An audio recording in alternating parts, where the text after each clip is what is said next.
Hello and welcome to the ORCA pod. We're back for the next month of coverage. This month, very excited. All this month, we will be looking at Backyard Survivor Season 1, the season that created or at least commenced this modern era. I understand there were other seasons prior to this that may be on video now, but they're not really part of the same community that we've been building from and that this ORCA pod has come from. So maybe I'll look at those one day, but this was the first to be filmed and aired some 5.5 years ago, kicking off what has become an amazing community and an amazing number of different LRGs run all across the country. I'm very excited to be covering it. I just want to confirm that the voting is now open for the awards, the MVP awards for the season, including the fan contribution to the coveted ORCA Bromelo medal. So I've shared that around. They'll be open all month. And the coverage for this month, for those that didn't tune in, for the Melbourne Survivor 1 coverage we've just done in September, is we will have this full recap tonight. Then next week, I hope to have a deep dive with the winner, if I can track her down. But if not, someone else from the cast. We will then have, of course, the famous tea party with Annabelle, where Annabelle of Melbourne Survivor and, traders, but like Melbourne Survivor fame will be dissing the goss, having the hot tea with some of the cast. Then final episode for the season, we hand out the awards and chat with production. I'm very excited to do it. And I just want to confirm for those that want to start their binge for November's broadcast coverage, start your binging of Canberra Survivor Season 1 now. We'll be looking at another Season 1 of the wonderful productions put over through this country. So with all the housekeeping out of due, I'm going to bring in my fabulous co-host for today's episode as we recap what was Backyard Survivor 1. She needs little introduction, and here she is. Jules, welcome. Hey, CK. Hey, are you excited? I am. I really enjoyed this season.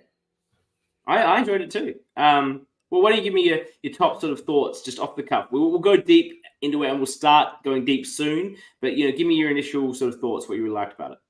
Well, okay, in general, normally with these sort of things, it's a bit like a pancake. Like the first one is shit. But this one does not fit that. This was actually really good. There were some really good characters there. The editing was really good. I think this is one of the few LRGs where you're not seeing crew in the background, which was really impressive. They had a tiny little space. Go. Okay, I just want to call you out on that comment, which is so apt. Right at the end, like at the very, very end, when they've all had the tribal council result and they sort of pull out and then there's a bit of cameras there and they're trying to sort out a new shot.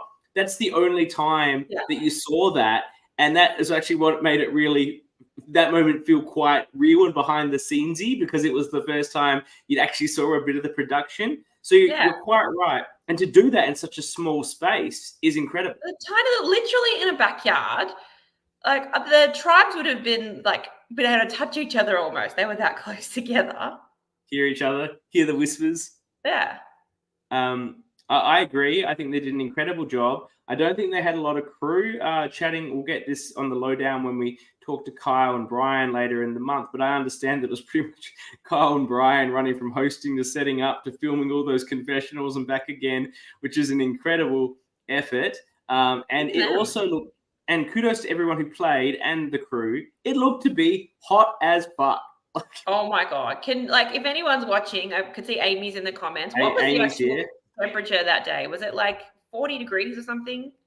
It looks like it felt like 40, which means I loved the pool being available to the pool was awesome.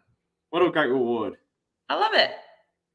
I love the editing. I think the cast was really good. You had some really strong players who knew the game. You had a lot of interesting characters as well. Calvin's here from the season. Well, he thinks it was about 39 degrees, which is just brutal. Particularly in a concrete shed. Yeah. There'd be no relief unless you're the winning everyone team. Combined. Huge props to everyone that played in those conditions, and everyone just seemed to have a great time the whole time. So it was an I think a fantastic production. You can see why Kyle and Brian did this and then got inspired to then make their program bigger and bigger. Other people saw this. Liz and Dan and Sam, Eli, they saw these things and said, look, I want to do this. I'm going to make something like this, and I'm going to expand on what they've done. And I can see how this inspired everyone because it was such a well put together production. Yeah, I completely agree. Like I was not expecting a lot going into this watch. So I hadn't watched this before the countdown. I binged it leading up to this, and my expectations were low, and I was very impressed. I think what's kept it low on the rankings, as in not being in the top 5, is because while the production is a high quality and the cast is pretty excellent, a few strategic decisions are perhaps made in the wrong way, results in a little bit of a pagonging through about half of the season. We're not here for a pagonging. No.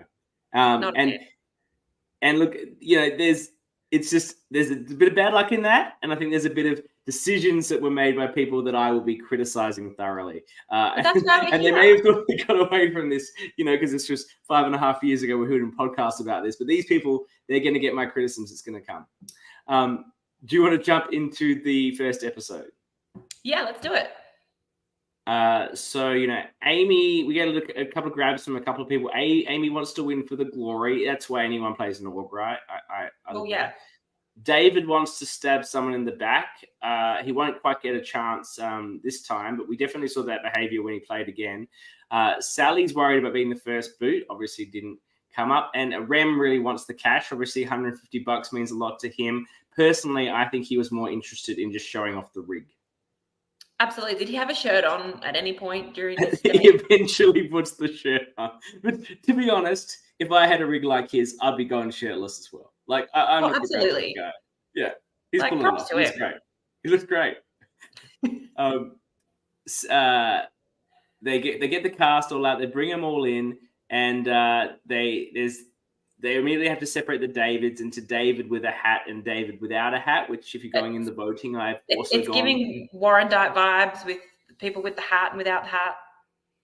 But that's how they know it. I couldn't refer to that guy as anything but the hat David for the rest of my notes, the entire thing. We're very quickly down to one David, so I just was David for the rest of it. Yeah, but I knew that David from when he played later on. So see, I'm not there yet. So we get there, and Sam, who identifies very early his objective of playing, which is to get to the beer. The free beer, perhaps, is on offer. And he wants to get to that beer as soon as possible. His interest is not necessarily into the game. And we split up the tribes. On red, you have Tyrone, Rem, Amy, Sally, and Rosie. On blue is David without the hat, Tamara, Matt, Daniel, and Emma. And on green, we have David with the hat, Calvin, Rhiannon, Sam, and Rachel. I thought these were some pretty good and fair tribe divisions. Yeah, it seemed you had sort of one really strong challenge competitor on each tribe. Like they were split up quite evenly. Can I just take a moment to appreciate Emma? She was a vibe. Yeah. Turned up hungover as fuck. Super hungover. And still put in everything. Like, I loved her. Yeah, look, Emma's one of the great stories of this season. Super hungover. We now know it's 39 degrees. And I don't think it's like a mild hangover. If anyone in the cast has this assessment, for fact, I don't think it's mild. I think it's like, if I didn't have to do this shit, I would be in bed. I think it was that, not just a little bit dusty. Like, I would be in bed if I love in the credits, like her picture is her with the sunnies and the coffee. Like, it's just... It's everything. So yeah, she really brings a lot of value. I love that story. It's incredible. And we'll speak more about Emma, and we'll speak more about many of these fantastic players as we go on. Calvin suggests that he looked like death warmed up initially. It would have started early, so I would have hoped she was still in that, still drunk feeling. When you wake up from a big night, you're like, I'm not hungover, I feel great. And that's because you're still drunk. And then 3 hours later, you start sobering up for you're real. Like, here it is. Yeah. You need to do a tactical vomit, I think. Yes, the tactical vomit definitely would probably have been a go. First challenge is get a reward with some tea and coffee. I would have had my tea and coffee before I came, but the real is the pool. right off the bat, I'm into these challenges. Like they're all across the season. The challenges are an impressive effort of what you can do in a very small amount of space. I'm Smallest very backyard impressed of with all the time. challenges. Like, And this one, they have to unwind the ribbon, get the keys, find the right one, and then do the puzzle. It's a smashing by Red. Rosie shows her prowess very quickly at puzzles as an engineer and just dominates that puzzle. But not her even whole just team, puzzles. Like every challenge, she seems to be really good at. she's an elite player. There's no doubt. We love Subject her. to one fatal mistake, which I'll talk about later. We're going to talk about that. Don't you worry. She dominates the challenge, does the puzzle. The thing I took home most from this puzzle is how angry Matt was about the whole situation and his insistence to blame anyone but himself for his own Matt failure. is just like, he's not here for long, but how many times did he complain in the couple episodes that we see him? He's so angry that he was not told that he had to throw all the balls, get all the balls before he could say, oh no, what was he complaining about on this one? He was complaining about, I think maybe something about the hooks. I can't remember now, but I don't have notes about that, but he was complaining. No, this one, he didn't get a chance to even do it because the ribbon people were so shit. And he's just angry about it. And he's just blaming those ribbon people for their failure. How dare they fail the great god of challenges, Matt? Because he would have dominated if he'd got there. I mean, come on. We all know this. He was so ridiculously serious. I love it. And as everyone else is there taking the piss, like just there to have a good time. And he's just like, no, so serious. Yeah, sure, that dummy spit was gold. And look, you're right. Look, and I've played orgs and I played these LRGs and have been very, very serious when I've played one. But this one just wasn't on that scale. And we're not knocking the scale here. But a lot of this seemed like people having a fun day for something they're going to do for their friends, right? And I get later on you might get a bit serious about it, but like Rem never even got like super serious about it. He's always a chill dude. No, I don't think so. But Matt was playing like he was playing for the $500,000. Oh, absolutely. He was acting like this was an audition for Australian Survivor. But I stand it. I stand that behavior. Everyone else is that's for a because good you're time. competitive as fuck, and so am I. So yeah, I love it. But what he failed to realize, what a lot of people like myself and perhaps yourself, not sure, fail to realize is that the social part of the game is actually like the most important. And if everyone else is not behaving that way, it's not the best way to behave. But we'll see what happens with that. So Blue come dead last. They're going to Tribal Council. Emma finds an idle clue. Now, I have to talk about this idle clue situation that I'd like. The idle clue in the water bottle? In the water bottles, right? Mm-hmm. Now, if you noticed, people were like reaching in and pulling one out, right? Without really looking. Yeah. So I was thinking production perhaps said, you need to take a bottle out. You can have some water, but you can't look in there, and whatever you get is what you get. And that would make a lot of sense. It's a bit of luck to who gets the advantage, right? Mm-hmm. And equally, then it was going to be query whether there was luck about whether Emma got this one going to Tribal or, Calvin finding the one that related to being at the winner challenge. I wonder if it was a bit more. I think they would have been set up based on which tribe got which one. Okay, well, perhaps that. But later on, when Rosie finds another clue in the merge, she's just pulled the lid off and it's like rifling around in there. That was what made me think that they weren't told that, because she was the only one who we really saw going through it. So I know Rem did it too at that same time. Oh, true. In that same montage, Rem's also just plowing through them all. Yeah, okay. Yeah, I didn't like that. I loved it as a way to find a clue in the early game. I don't like how they repeated it at the merge. I think they needed something different there, especially because we saw the same person find two clues. Yes, Amy's jumped in here where she was. They were told they could take a bottle when they went to confessional, but she never took one. She had it over. Oh, that was a failing mistake there, Amy. Oh, dear Amy. She said she had no clue to look for a clue. Yes, well, as we know, you hadn't watched a lot of Survivor. That was established at the final Tribal Council. But she was reaching in and pulling them out. And it just seemed like it was more of a rule. But like, maybe they're just distracting them a bit. Like, look over here as you get your water. Yeah, So anyway, Rosie finds, so Emma finds the clue that it's under the voting table at Tribal Council, and she plays it right away. Now, what are we at this Tribal Council? Now, I'm not going to knock this move too bad because they didn't have a lot of synergy about who was voting for it. Emma voted for Dave, Tam voted for Dave, Matt voted for Dave voted for Matt, Dan voted for Emma. So it was all over the place. Emma's hungover as shit, but she's got that fight in her. Yeah, easy target. She's got the fight there. She wants to stay. Fuck it, I'm playing the idol. And maybe there was a strategy in this, and I could be, as I like to do, putting strategy on people that didn't really exist. But perhaps the strategy was, well, people think I don't want to play because I'm hungover.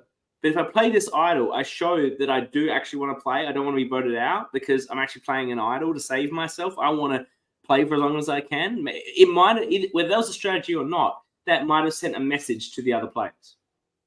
No, I agree. I think I don't know if she necessarily was thinking that, but that if she was, props to her. I personally think she was probably just thinking, I'm hungover. I have no idea who's being voted for. They're probably voting for me. I'm just going to save myself here. But yeah, who knows? She might have been thinking what you were thinking as well. Or that it had that effect, perhaps, because she's then not targeted no. after that for a long time. I actually have no idea why 3 of them voted for Dave. I've said this time and time again, there's no real reason for the first boot. Like, it's just, there's a name that comes up that's not mine. Sure, I'll vote for that person. I think he was identified by Rem as competitive at the meeting situation. And Mel Sheen has a question for those, Calvin, Amy, etc. in the comments. Can we find out how long your strategy chat was in between challenges? I can't imagine it was very long. No, if you could post that, one of you, that would be wonderful. So the Dave, look, I think some might have seen him as like a threatening, strategic, over-the-top sort of player, which he eventually showed himself to be. You haven't watched Redemption, but in Redemption, 3 seasons from now, the 3 first boots would come back from the first 3 seasons, and he would play again in that context as a first boot returning. So we've seen him play longer now, and he is a strategically threatening and over-the-top player based on that game. So for the fun times they wanted to have, perhaps that wasn't the situation. Calvin's also referenced there were a lot of pre-existing relationships. I think that was talked about a little bit throughout the show, but not significantly.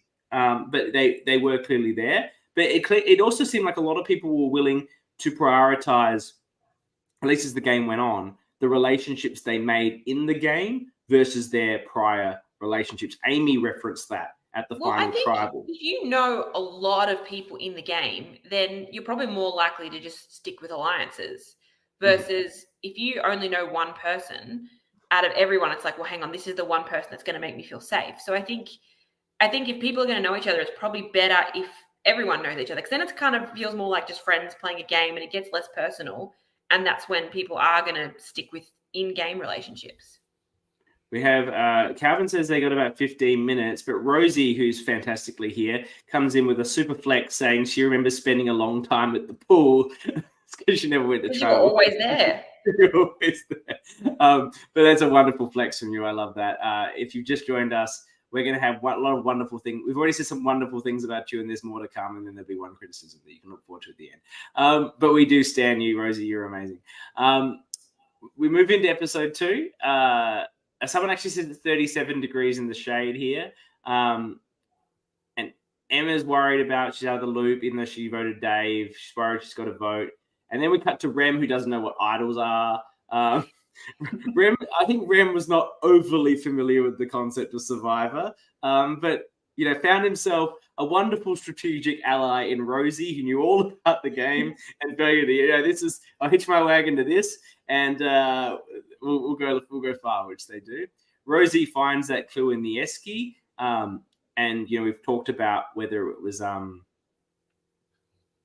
whether you had to look in there or not. Well, Rosie's here now. Actually, if you missed this question earlier, Rosie, we were asking whether when you found your first clue, you like just put your hand in and you didn't look, but later on you like open the lid and just ruffling through there. Was there rules about that? We were just interested. But I love the clue that she gets, which requires her to sit out of the challenge. It doesn't require her to, but it's the easiest way to find the idol, of course, being on the sit out bench. Pure luck, the first one. She says. She's just lucky. Okay. So she gets there and there's a puzzle and she's like, oh, guys, we'll take it in turns sitting out. I'll sit out. It's fine. Take one for the team. And Rem's like, nah. He's like, fuck that. You're an engineer. You're doing the puzzle. It's like, well, what can I say to that? Wasn't there another engineer? Was someone else an engineer as well? Yeah, Sally's a geospatial engineer. I don't know what that means, but I understand engineer. Yeah. I assume it has something to do with shapes, which is perhaps why she's the only one able to solve that puzzle later on. Checks out. The tricky puzzle. So they go into this challenge and like Rem smashes the throwing of the balls. Like it's an annihilation. This is where we see Matt's dummy spit. Yeah. And Rosie smashes the puzzle, and then Matt loses his shit. Like, here's my notes. Sorry, Matt, if you're watching. Matt complains like a bitter baby about not understanding the rules. Which everyone else seemed to understand them perfectly well. I think he was just so desperate not to lose that he just broke the rules throwing early, hoping for the best. You know what I mean? Like just throw. And because this one only the winning tribe gets immunity. The other two tribes both have to go tribal. That's right. So he's so desperate. And I love the fact though that like he's complaining that the reason they didn't win is because he threw a couple of balls early, like before he should have. That's the reason. They just go and got those balls back. Like it didn't cost them any time. And as if he was going to beat Rem and Rosie anyway. Like, the only chance he had was to get away with the throwing the balls early. Like Rosie had solved the puzzle, I think, before anyone else had even knocked over all the cans. Like it was not even close, this challenge. Correct. So like you can be bitter about losing a challenge, it's fine. But the rule explanation confusion was not a contributing factor to that loss, if it did exist. No. And then Rosie continues showing her impressive abilities by just sneakily grabbing that little idol without anyone seeing. That was impressive. Just like, I'm just going to wander over to the sit-out. Oh, what's under here? Boom. Like, no one even suspected she had that. No, they didn't know. No one had any idea she had that. And when she gave it away, which we'll talk about later, people just thought it was Emma's idol. And maybe the one Emma found at the merge with the clue that they were looking at, they thought originally was an old clue. Like, no one had any perception of this idol. And that's amazing. You want to have these things, you can keep them secret. Rosie was already very threatening. People knew that. An amazing job to keep away. Mel Sheehan said here, like, how the fuck did Rosie get away with that? Like, what a queen. It was actually pretty amazing. If she had gotten to Final Tribal and been able to say, oh, that was actually my idol, I had it from the second challenge, like, she would have probably won anyway. But if she got to Final Tribal, full stop, she wins the game. Let's be clear, it was an amazing performance. Well, she didn't know that at episode 2. Correct. Yes, that's right. So green and blue are going to tribal. We've got blue. Matt's just complaining He's so salty about it. Matt wants to vote for Emma because he thinks he's got an alliance with Tam, and I guess it's Dan. Yeah, and Emma is looking at Matt and Tam. And then you get this little comment. So there's a bit of votes going around all the place. Sam and Dan. And Tam says she's being influenced by attitude, which I just thought was a nice little cutaway moment to give you a pretty clear indication of which way her vote is going. They get to the tribal council. Matt is still sort of not taking responsibility for his error. Not that it mattered, but he refuses to take any ownership of that situation. No one feels safe. Emma regrets playing her idol. We get it's not clear who votes for everyone, but I think Sam and Tam voted for Matt, and Emma voted for Tam, and Matt voted for Emma. And we see Dan. I've got my notes wrong. Apologies. Dan votes for Matt. So we see. So do we have a 2-1-1 here? Yes, it's 2-1-1. I love a 2-1-1. And Matt goes out, and he's pretty salty about the whole situation. Like. Spinning the dummy is never a good idea. Like that is, if you weren't already going to be voted out, you've put yourself up. If people aren't sure, like, oh, this guy's been a dick, let's get rid of him. But look, it was 5.5 years ago, and he wouldn't have been thinking about this at the time. But he's an early front runner to be high in the ORCA polling. This behavior is just pure ORCA, and we're here for it. We stand you. This content, it's kept us alive for the last 10 minutes. It was such good content. The comments love it. I'm sure everyone While we're on this, have we decided? Am I an ORCA or not? Like I'm not sure. I know I'm on the ORCA podcast, but am I? No one's seen you play, so well, I have, but no one's seen a season yet in video form, so I won't comment. Josh O'Brien says season 1 paved the way for us all. Respect. I think he was talking about just Matt then, but yes, Matt and season 1 paved the way for them all. We go to Green, and Rachel says they're not basing it on challenges. Rhiannon says it's based on a general vibe. Sam doesn't know what's going on, but everyone is confident who they're. Mel says I have ORCA vibes. I'll take that as a compliment, as the true ORCA would. The who does? Mel says I have ORCA vibes. Yeah. So anyway, no one knows what's going. Everyone knows what's going on except Sam, who doesn't know what's going on, and no surprises. Sam gets all the votes, and as he said at the start, he said at the end, he came here to drink, and he's got a beer in the exit confesh. So the circle was complete for Sam. He got exactly what he wanted out of his brief time on Backyard Survivor. He got a couple of beers. Good on him. He's just every time you see him for the rest of the show, sitting there watching the challenges, etc., he's on the froths and he's having a good time. Yeah. So we're for him. We roll into episode 3. Amy's happy. She likes Rosie. She thinks Emma's going to go because she's hungover, but Emma's proven that she's more than just the hungover girl. She's gone past that. The Green Tribe tries some yoga. Sam has his beer just sitting there at the thing's got a beer. He's loving life. And we've gone for a swap. And this swap is unfortunate from a production and viewing perspective. It's extremely fortunate for the 4 people that were formerly on red that moved to blue. Look, I love a random draw for a tribe swap. I think that's the best way to do it. But, this was not good for anybody except for all of red. Yeah, except for Rem, who we will talk about over the next couple of episodes, does an amazing job of not making himself a target, which is actually an incredible effort. Ethan has popped in, of course, the Bromelo medalist himself, the original ORCA award winner. I said, we're his faves, thank you. And he says, where's Danny? And Danny didn't do the homework, so she didn't watch the season. She's not here. She would have had nothing to contribute. I'm sure she would have provided some commentary on just our takes. She could have faked it. Yeah, look, fake it till you make it. That's an ORCA trait. I believe in that. But yeah, she didn't do the homework and she didn't want to come. That's fine. And frankly, we're more than enough. We're like 10 times more than enough. So, I'll never say I'm more than enough than Danny. We know how much I love her, but I'm happy to be here. Well, I'm happy to have you here. Frankly, I could just be me talking to a vacuum for an hour and a half, and that'd be fine too. You could do that. Yeah. That'd be no problem there. So we got the new swap. I've got the notes, but do you want to deliver some notes on who the tribes are? So on the blue tribe, we have Tamara, Rachel, Rosie, Tyrone, Amy, and Sally. So basically we have 4 of the original reds and then Rachel and Tamara there.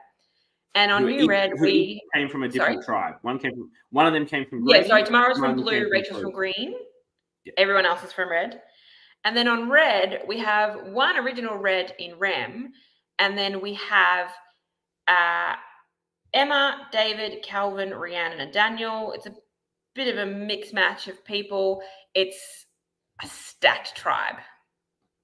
Is David with a hat from green, along with Calvin and Rhiannon are both from green. Yeah. And then Emma and Daniel from blue, and Rem by himself. So they are a stacked tribe. Absolutely.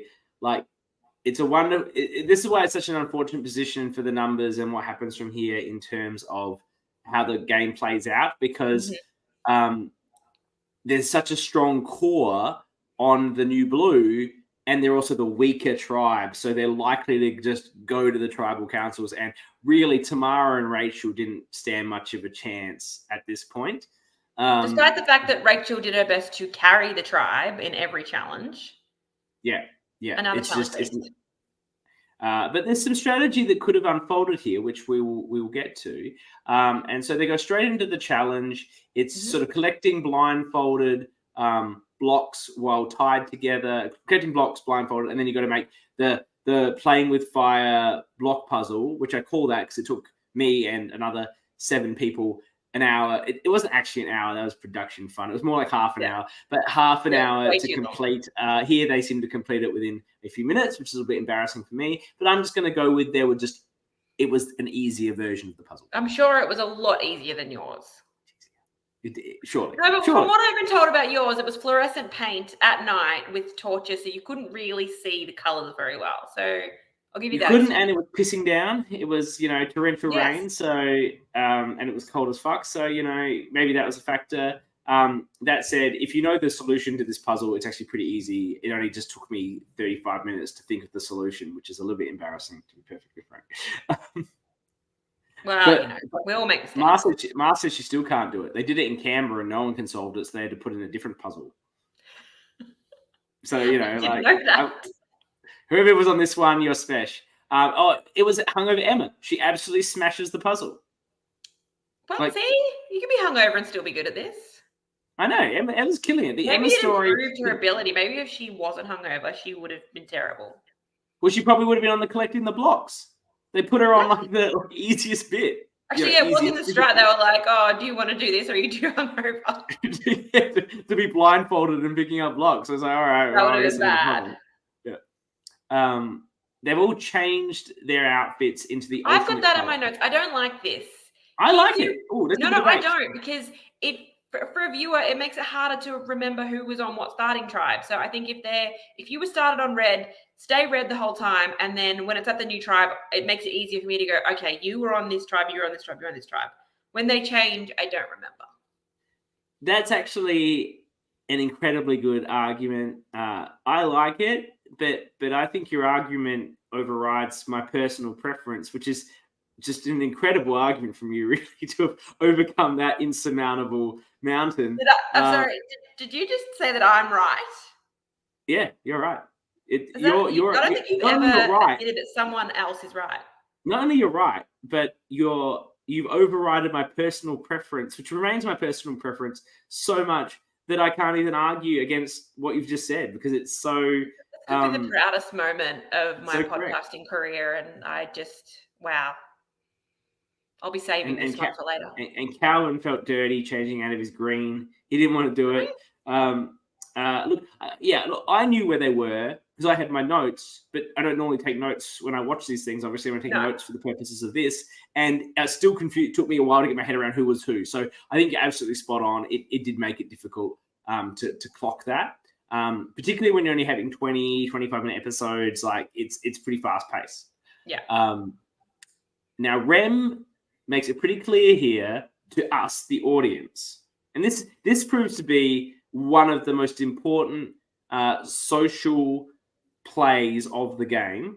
And I was talking to Kyle about this actually after we chatted for Backyard for Melbourne 1.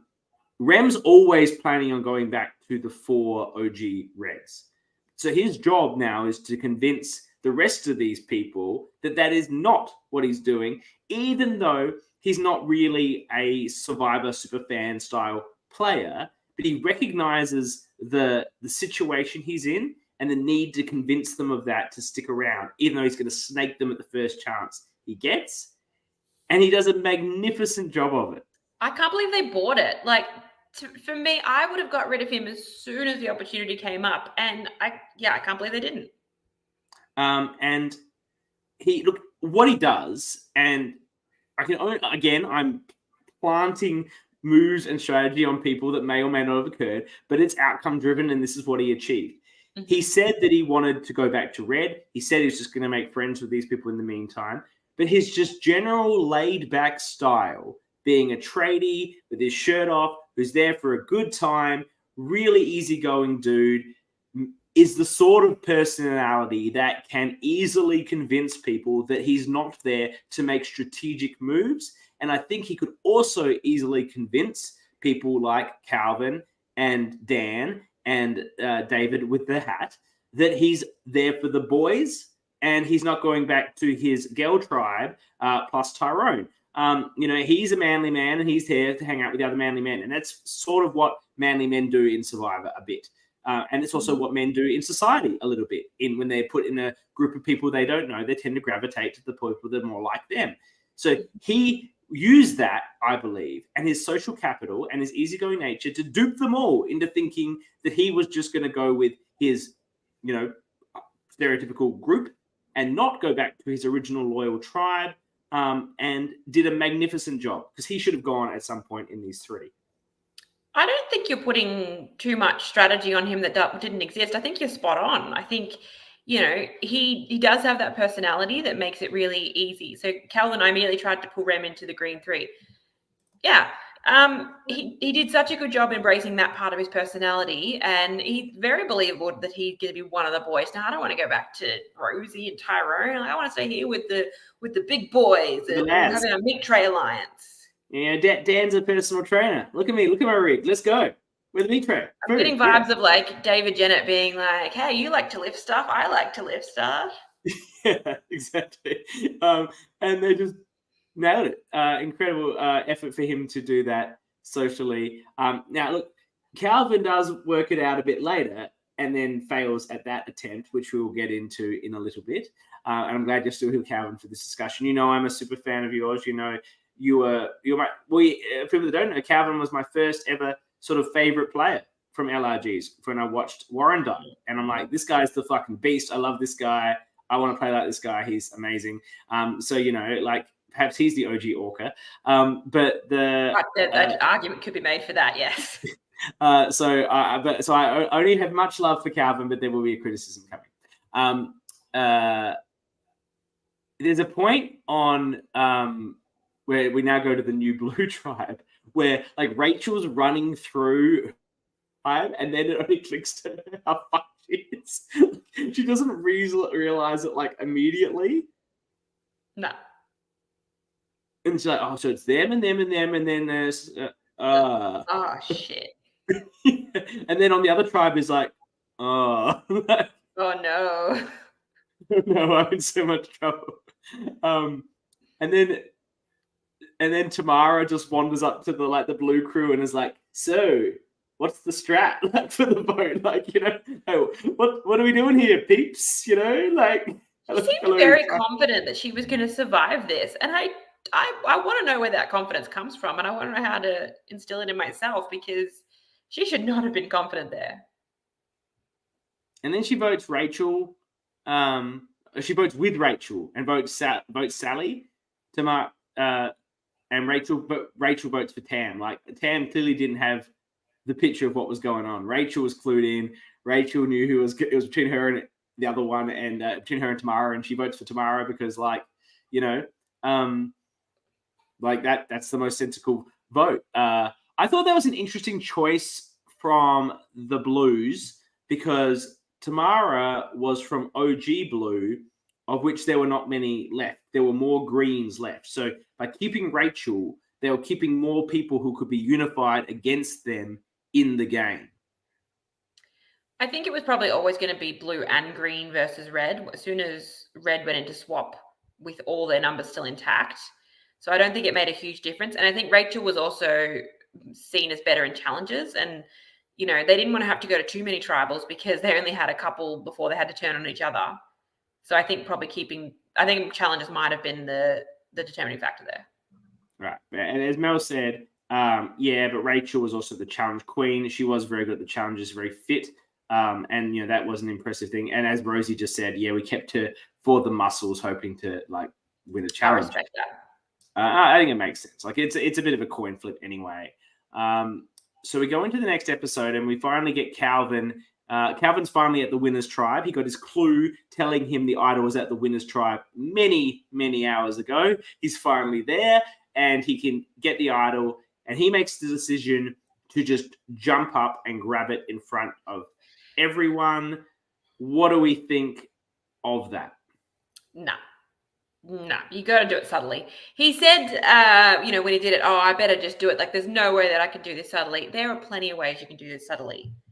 Rosie found an idol in front of everybody. Calvin, you could have figured that out too. Why couldn't he have just grabbed it when the others were on their way out?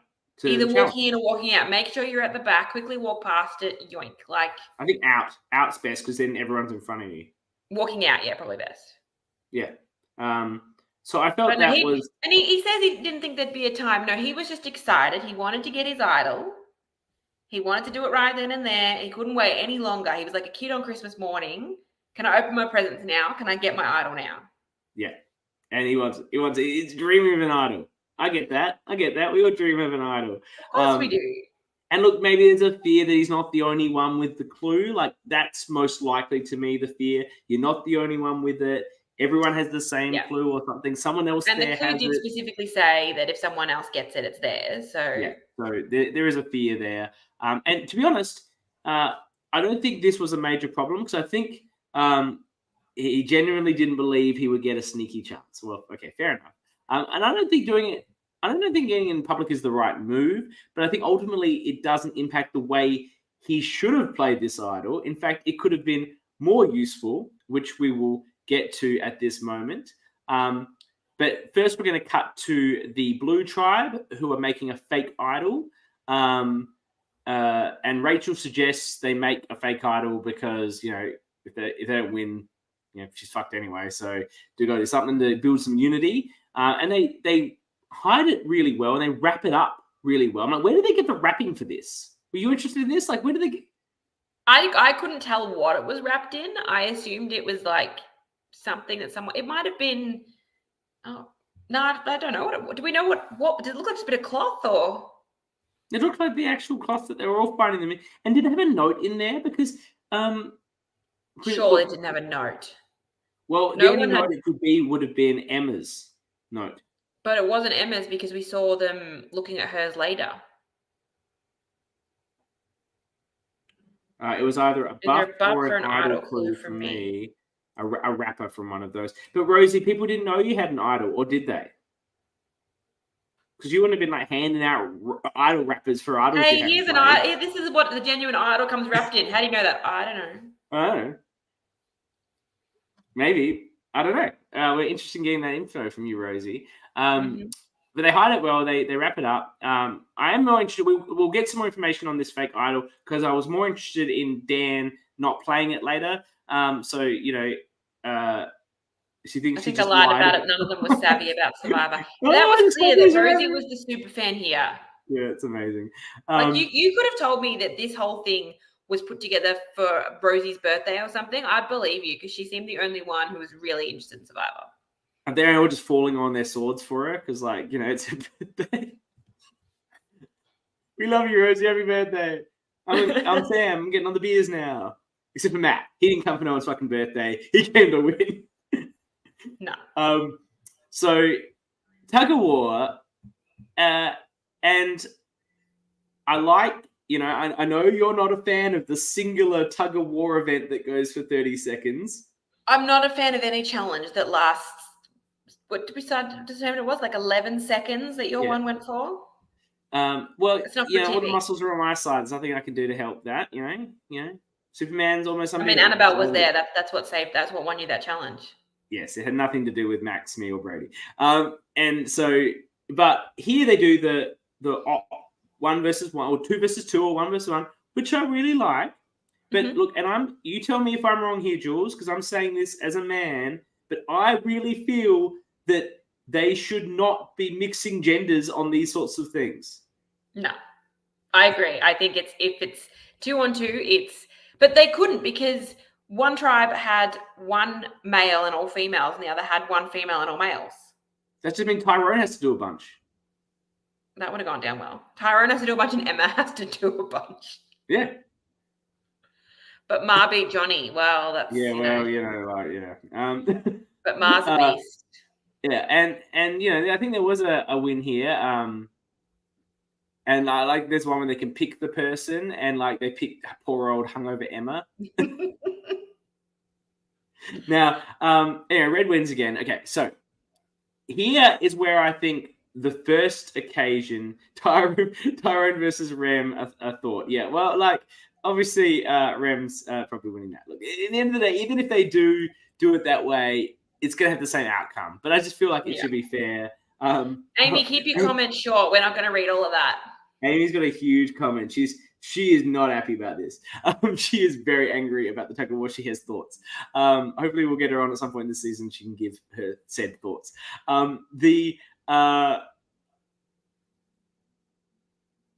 This is where I think Calvin could have made a move with his idol. I don't think it's the only move, but it was one of two moves that he could have made. Mm-hmm. I feel like he should have given his idol to Rachel. Yeah. I think that would have been a very smart move. And give it to her openly in front of everyone, because she's everyone knows he's got it anyway. Everyone knows he's got it. Yeah. Like, it's a public idol. But like for Rachel, there's no benefit in her just pulling out an idol, having her one vote count, because that unifies the group even more. If she has a public idol that everyone knows about, those other four have to turn on each other. They don't have a choice. And that can create a crack, so that, okay, her idol might save her for this round, but if she can use it to form a crack in that four, then the next round she can use it again. Absolutely. So yeah, he should have openly been like, "Hey, Rachel, here, take this." Yes. Now, I'm going to come to my boy's defense, because this is the first time he played, and I played a first time, and I know what I was thinking that first time, and that's, I just got to make that merge. You know, I don't want to go pre-merge. I want to be on, I know everyone makes the jury here, but like, I want to be on the jury. I know, you know, the proper jury. Let's get real, the proper jury. I want to be there. I want to make the merge. I want to be in the whole season. I am going to save this idol because I just want to save myself. I'm not thinking about strategically optimal moves. Calvin, when he plays a second time, which we'll look at, is a bit more and prepared to be a bit more dynamic about his moves, and he's more willing to take risks that might see him go earlier, because he's wanting to play a big game, and he's had that experience of making merge and just being able to do nothing, which is also the experience I've had. So I would, if I played again, I would be more willing to do things earlier, because I'm not so afraid of not making that milestone. So I get why he wouldn't do that. Yeah, and we see that a lot in regular Survivor as well. People tend to play a lot better the second time around because they're not scared. Yeah.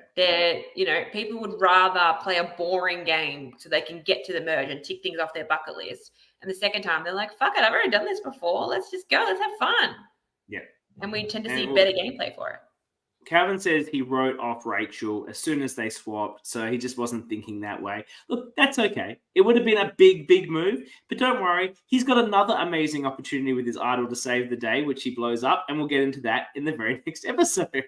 Poor old Rachel, she's gone 4-1. She seemed really lovely, actually. I liked her. Absolute swap screw, just really. Swap screwed, and she made a big mistake in the battle back challenge, which we'll get to later. And they roll into episode 5, and Rem's pretending like he gives a shit that Rachel's been voted out. He's like, "Oh, you bastard, you voted her out. What's wrong with you?" And everyone's buying this shit. Amazing. He's good. He would have been fucking angry if he saw one of like his other people go on. Then he would absolutely, like, oh it would have been relief to be like, okay, cool, they stuck with it and got rid of Rachel. We're good. I'm coming back to them. We're locked. Red thinks they're going to win the challenge unless it's mental, so they don't think they're mentally as strong as the Blues, and the Blues think they're gonna win. And it's the classic idol on a pole challenge. You got to knock it off. I love this challenge. I love this challenge too. There's a lot of strategy to how you approach it. Whether some people are employing the throw it up in the air and go for it approach. Some people that strategy works, but you have to be fast. Like we see people throw it up, and the other person just goes, "Oh, okay." And Rosie does that. Rosie does the throw up trick. Yeah, and you got to make sure you throw it nice and high, like she did. There was one point she beat someone. She threw it up, knocked it down, and they're still waiting for ages to be like, there it drops. I think that might have been Dan. Yeah. She also beat Calvin. Like Rosie was really dominating this. There's a move where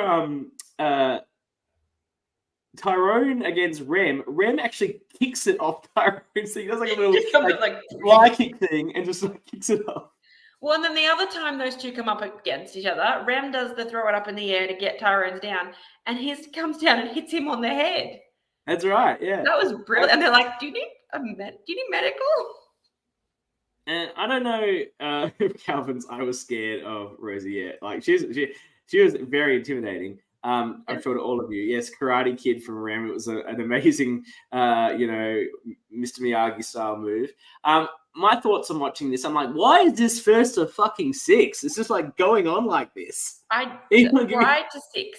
That seems such a random number. It's a lot. It ends up being 5-5. There's like 11 of these. But there's drama in 5-5. But in the 6 points that Blue needed to win, Rosie got 4 of them. That's because she's a beast. Anyway, and she comes up to the last one, and it's 5-5. You know, if they lose, if Rosie loses, then the OG Reds are going to tribal. They're going to have to vote out one of their own right before the merge. Like, this is game on the line sort of situation. We all wanted to see. Yeah, her Pagonging is potentially under threat here for her distaste, but the viewer's potential pleasure. Though I think as a viewer, you were rooting for her, even though, thinking it through, that's not great from a viewing perspective. And she just smacks Rhiannon's down. Like, it's just this boss smack that I just loved. Like, immediately. Doesn't even throw her off this time. Just, you're done. What was better, that or Rem's kick? I thought Rosie's one. Just get off my court. Yeah. Get off my court, lady. It was do or die, and you did. Well done. Yeah. So I wrote it was such a boss move. It really was. All right. Blue. And then they start, okay, we're going to merge. We're going to get, if Rem goes, I have to pull someone over, because surely they're going to vote out Rem. That's the thinking. Surely that other group are going to vote out Rem. And we'll just have to pull one of them over to maintain our numbers. But Rosie Tyrone thinks that group, they're going to vote for Rem. But Rem is still in love with Rosie from afar. He's just absolutely spitting. I'm in love with Rosie from a different state. She's top girl. She's amazing. Can't wait to get back to her. And Rhiannon is terrified of Rosie. I love these mixed feelings that are going on. Look, fear is a powerful aphrodisiac, so I understand it. And Calvin's unsure of whether to place idol. And Dan, in his exciting moment, finds the fake idol. And no one seems to find it. It's a very stealthy move again. He did it in front of everyone, and they didn't even notice. It was full on like... Just whoop. Yeah. And he, as far as I can tell, he believed this idol to be legitimate. He did, yeah.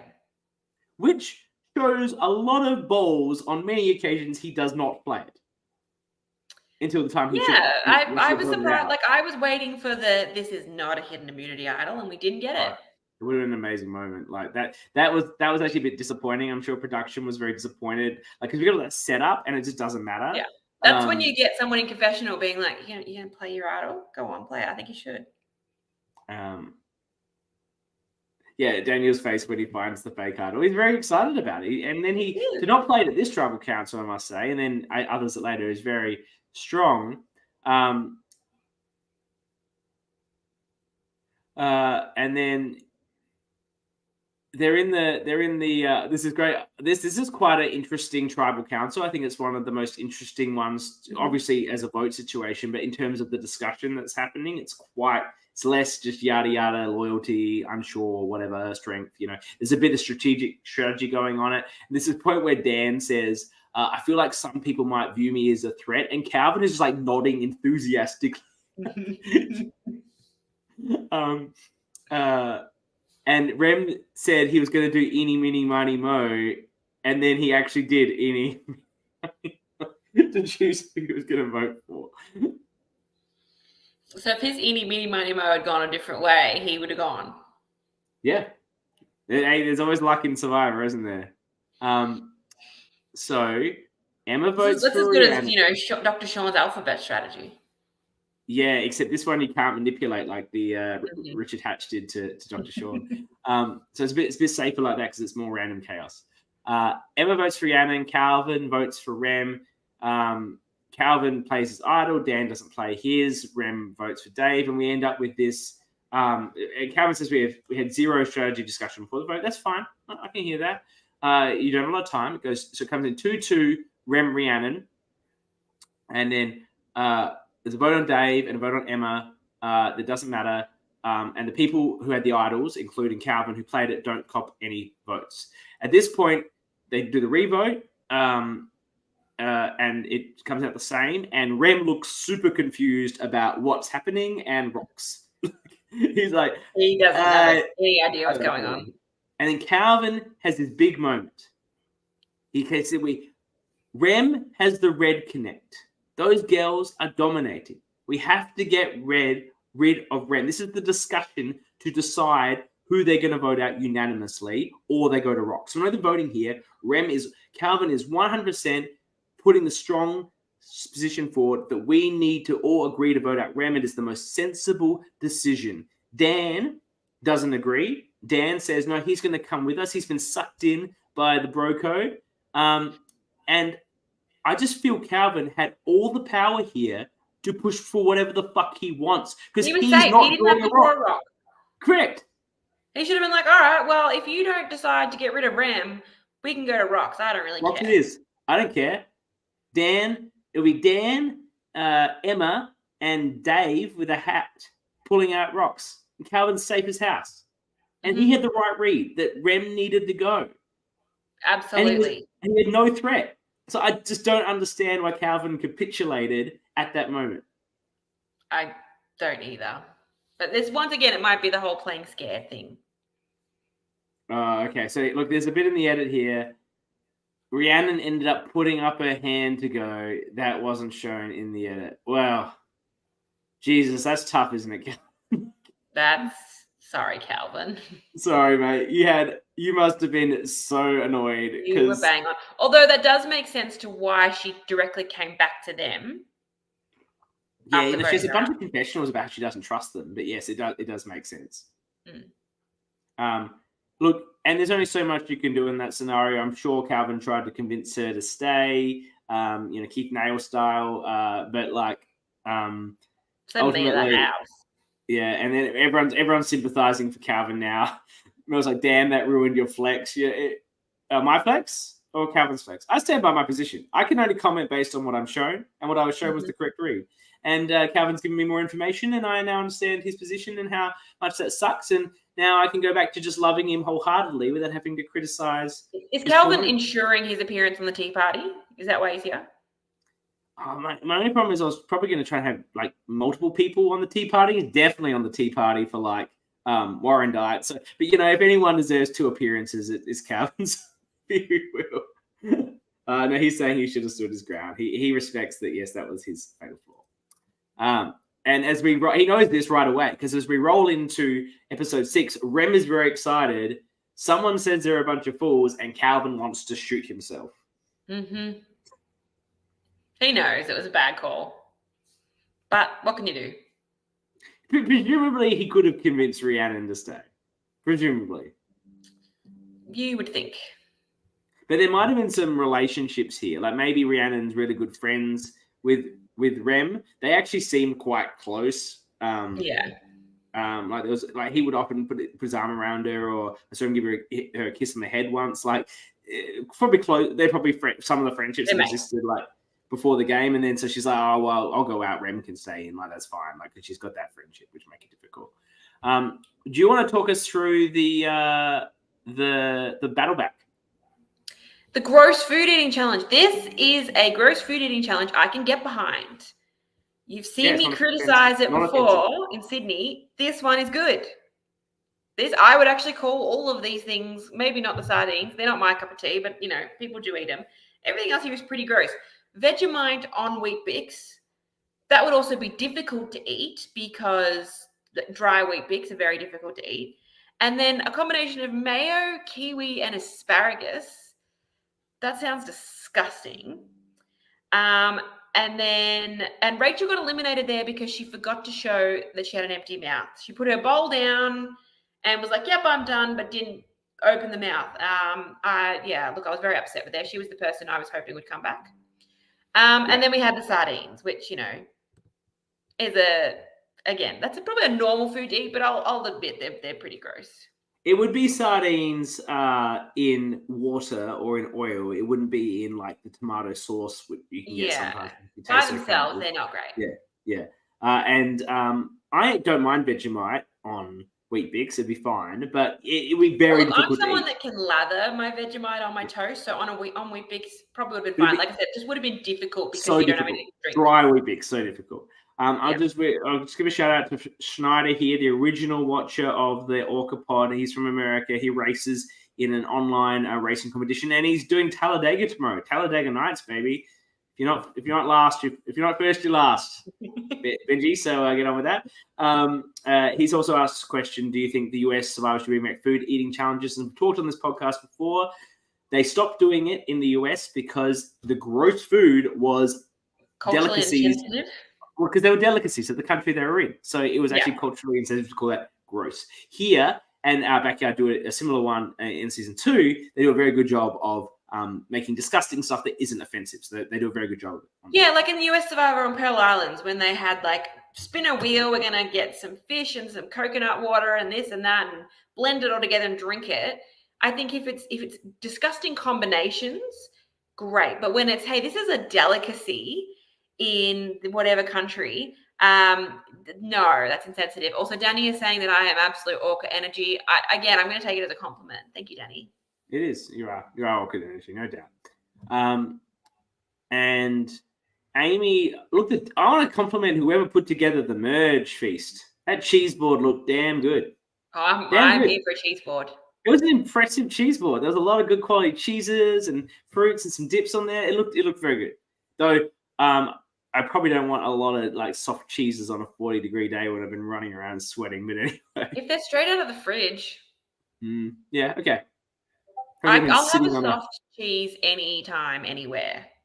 All right, so whoever put that together, if that was Brian, it was Tamara put it together. Calvin says a little backstage info there. She gets voted out and then makes you a wonderful cheese platter. She did seem like a really lovely woman, and you stabbed her in the back. Jelani did, the old OG Jelanis. Amy's surprised Emma's still there because she's still so hungover. So am I. I love it. Rem and Rosie, we love you, Emma. You've been amazing this whole thing, and your story's not over yet by a long shot. Rem and Rosie are searching hard in the cooler. That's where I talked about it. She's just ripped it off. She's searching, finds a second idle clue here that it's under the table at Tribal Council, under the host table. And she immediately knows how she's going to get that. She's going to leave it there until the moment she needs it and just grab it in front of everyone and play it on someone and not tell them who. Boss, that's how you do it. And like I said before, I don't love that it was the same format to get a clue as it was the first time, because it just gave a huge advantage to anyone that had found it the first time. Yeah, well, it did. I liked it being in the cooler. I thought that was great. But yeah, one and done, I think. And also, you're incredibly advantaged. If they put it there before everyone goes in to do their interviews, you're incredibly advantaged by doing your interviews. And presumably, Rosie and Calvin would have been like, I'll go first. Absolutely. Let me get the merge clue. So I think you're right. And I'm sure they've reflected upon that, Brian and Kyle, and there's a better way to do new clues for merge idols. Yeah. And like with the challenge, they had to hold a block. I would have loved it if it was like, all right, everyone go grab a block, anyone is fine. And then it was maybe the clue was hidden under one of those. So it is random of whichever block you happen to grab. Yeah, don't mind it. Definitely would be a better approach, more luck-based. Absolutely. And then they do that color challenge. I was actually quite impressed with how much they could remember as a sequence. Okay, so I have always said that I would be really good at this challenge. This is something we've seen many times in Survivor, and I'm like, yeah, I would be so good at that. This recently came up for me in an org, and I was terrible at it. I think I was the first one out, or maybe the second one out. So it is harder than it looks, I will say that. Yeah, I thought they all did really, really well, considering the heat. How long they've been playing. Pretty intense game. Rosie says, going back to what we were saying before about the confessional clue, putting her hand up, she said it was a bit random. So she just got lucky and also knew where it was. Obviously, was a benefit. She wins the Rosie wins here, doesn't she? Yeah, Rosie wins again. Rosie starts the first time, but she's going to win a few times. She shows, but she's won challenges off her own back earlier on in the pre-merge. She's been such a strong challenge performer. Here she gets to do it individually, and this is where it dawns upon Calvin, Dan, Rhiannon, David with the hat, and Emma that those OG Reds are just sticking together. Rem has gone right back to them. It was very obvious. It was just like, where are all the Reds? Let's come over here and discuss who we're voting for. They weren't even trying to be subtle about it. And obviously Rem's not doing, and look, I think for him, just stabbing those people in the back is enough backstabbing for him. He's not wandering back to them and going, I'm not really with those guys. Don't worry. I'm with you. I'm with you guys. No, he's not doing that. He's done with that. He's like, I'm done lying. I'm with the Reds. Let's roll. And then this is where the Reds are like, the non-Reds are like, what are we going to do? Calvin's like, Rem's showing his true colors. And they're like, obviously the old Reds are like, well, they're all going to vote for Rem. That's probably their plan. And then, of course, the blue-greens are smart enough to know, well, they think we're going to vote for Rem, so let's not vote for Rem in case there's an idol. They have that thought. And then they go, okay, we should pretend we have our own idol. So they get the note out, which was presumably Emma's note from earlier in the day. I think it was, yeah. Yeah, and they're all looking around it, and they're like, and then Rosie's like, that's not a real note, that's an old note. There's a lot of 4D chess going on at this moment, and everyone is actually out thinking everyone else. It's actually a really interesting moment. I think Rosie was so confident that it wasn't because she'd already found it. Correct. So unless they're going to have two merge idols, come on. Yes, look, in a 15 that's something that Sydney Survivor would do, but this is backyard. And considering they had 3 pre-merge idols, yes, it seems unlikely there would be 2 merge idols. Mm-hmm. So yeah, you're right. And Rosie confidently just plays that off, and of course to her group, her word is gospel, and they must listen. Absolutely. She's just like, it was just obvious they were trying to huddle and scare. Oh, so obvious. You've just got such a dominating position over those other people until the end. But let's be fair. I'm not knocking Sally or Amy or Tyrone because it suited them just to hang around with Rosie for as long as it suited them. And when it no longer suited them, see you later. So it's not like it just made sense to follow her. As Amy said, Rosie said it, so I believed it. Yeah. Did you notice at Tribal that Rem was just drinking a beer? Have we hit this point? I think there was beers at the merge feast. Yeah. I think a lot of them were drinking. Yeah, throughout the rest of the season. They're just smashing beers. It's like it's turning into drunk violence. I hope Emma was drinking because nothing is better than hair of the dog. Well, look, I was going to mention earlier, but at the final Tribal Council, she is drinking a beer. Yes, and I'm like, good on her. Good on her for being back on the froths. Calvin saying the drinking started at merge. So for everyone, it did become drunk Viber at this point. Though no one seemed too sourced. So they all work out what they're going to do. And Rosie grabs that idol, plays it for Rem.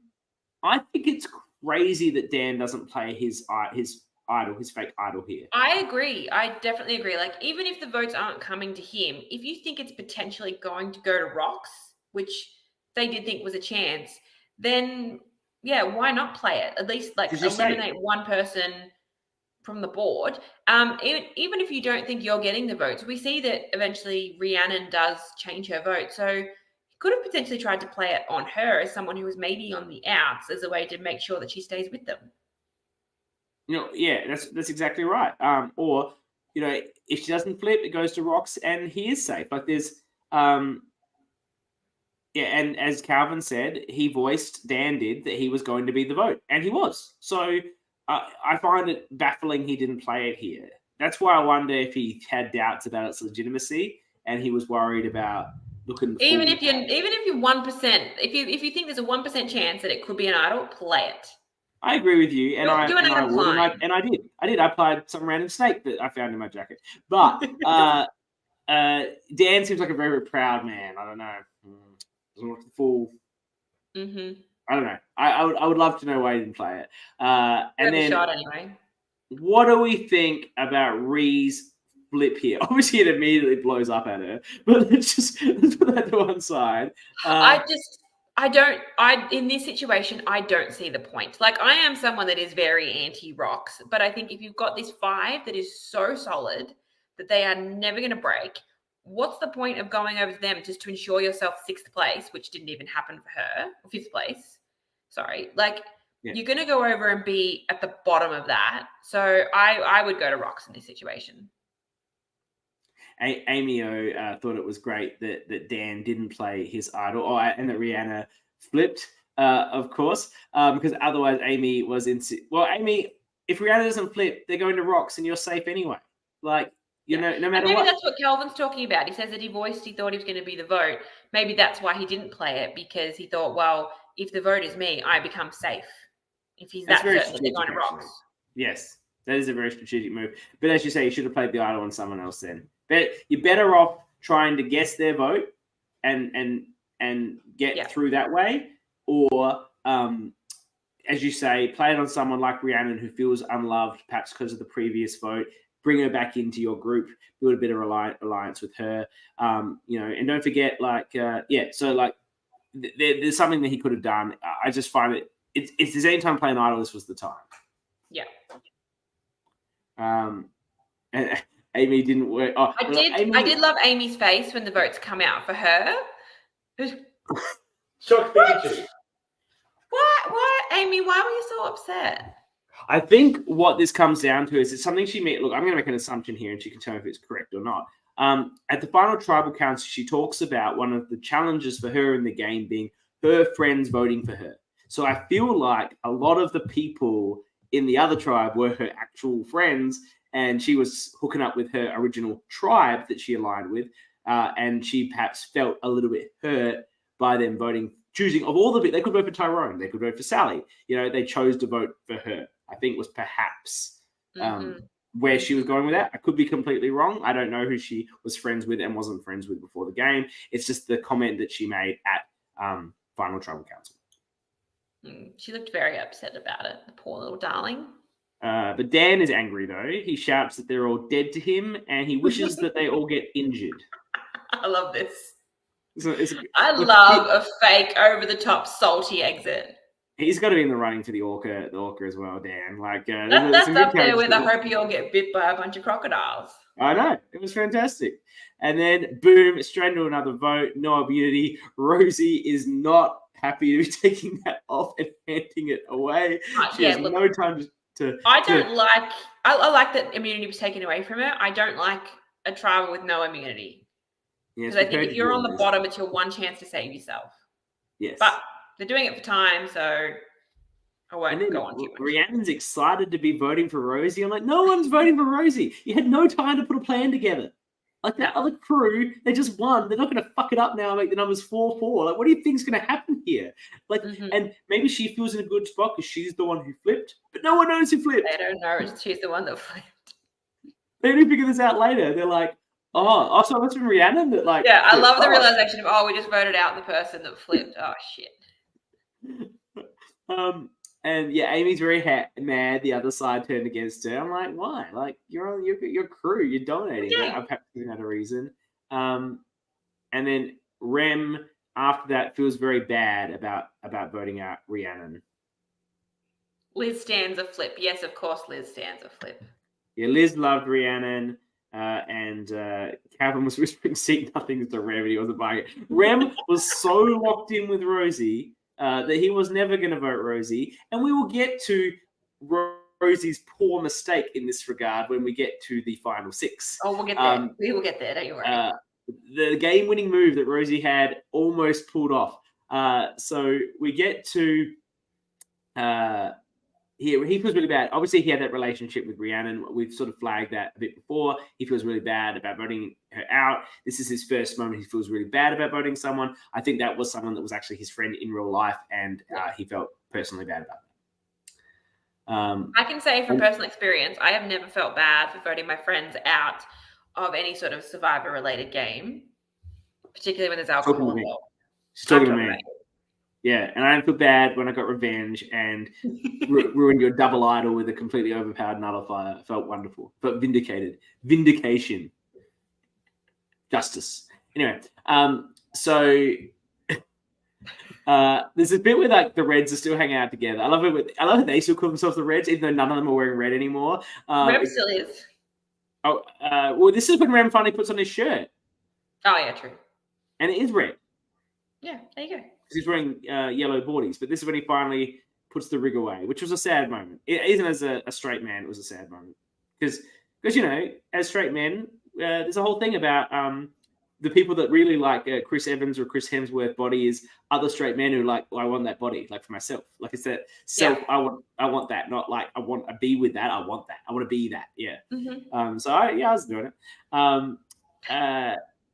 So there's this bit where like Sally's lying on the hammock, and the others, the Calvin, the David with the hat, the Emma, they sort of sidle up to her, trying to like, you know, make a move. And Rosie's it gave me Godfather Carl moment of like sitting in the hammock. Oh yeah, what are we doing here? All right.